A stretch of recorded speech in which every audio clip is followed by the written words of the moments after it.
ડાંગ જિલ્લાના ગિરિમથક સાપુતારા ખાતે આવેલ રોપવે બે પર્વતો વચ્ચે અટકાવી દેવામાં આવ્યો હતો અને આ પ્રકારની આપાતકાલીન સમયમાં સ્થિતિ પર કઈ રીતે કાબૂ મેળવી શકાય તે માટે મોક ડ્રીલનું આયોજન કરવામાં આવ્યું હતું। પ્રાપ્ત વિગતો અનુસાર અગાઉ રાજકોટનો અગ્નિકાંડ, વડોદરાની હરણી લેક દુર્ઘટના બાદ રાજ્ય સરકાર દ્વારા પ્રવાસન સ્થળોએ નવી ગાઈડલાઈન બહાર પાડવામાં આવેલ છે। ત્યારે ડાંગ જિલ્લા કલેક્ટર મહેશ પટેલના માર્ગદર્શન હેઠળ ડાંગ જિલ્લાના ડિઝાસ્ટર વિભાગ દ્વારા પ્રવાસન સ્થળ એવા સાપુતારા ખાતે આપાતકાલીન સમયે લેવાના પગલાં અંગે નોંધ લેવામાં આવી હતી। તેમજ જિલ્લામાંથી ઊભી થતી અન્ય ઇમરજન્સીને પહોંચી વળવા તથા સ્થિતિ પર કેવી રીતે કાબૂ મેળવવો તેની તકેદારીના ભાગરૂપે ડિઝાસ્ટર મેનેજમેન્ટ તથા એનડીઆરએફની ટીમ દ્વારા સાપુતારાના પુષ્પક રોપવે રાઇડમાં મોક ડ્રીલનું આયોજન કરવામાં આવ્યું હતું। ત્યારે આ સમગ્ર મામલે એનડીઆરએફના સહાયક કમાન્ડો રાકેશ સિંહ તથા ડાંગ ડીપીઓ ચિંતન પટેલે શું કહ્યું તે જોઈએ। जय हिंद। आज हमने यहाँ पर पुष्पक रोपवे में मॉकड्रिल की। कल हमने इसी मॉकड्रिल की टेबल टॉप एक्सरसाइज की थी जिसमें सभी स्टेक होल्डर्स आए थे।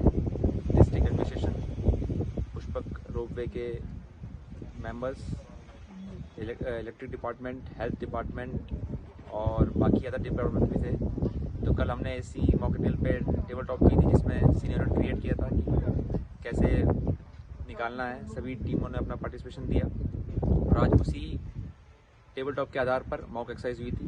तो जो डिसाइडेड हुआ था कि कुछ लोग फंस गए हैं केबल कार में और किसी मैकेनिकल फेलियर की वजह से वो नहीं ला पा रहे हैं, तो फिर इम्प्रोवाइज तरीके से हमने जो डिवाइस इन्होंने बना रखा है पुष्पक ने ऑलरेडी, उसकी मदद से उन जो फंसे हुए कार्मिक थे उनको निकाला और इस तरीके से मॉक कवर किया। Thank you.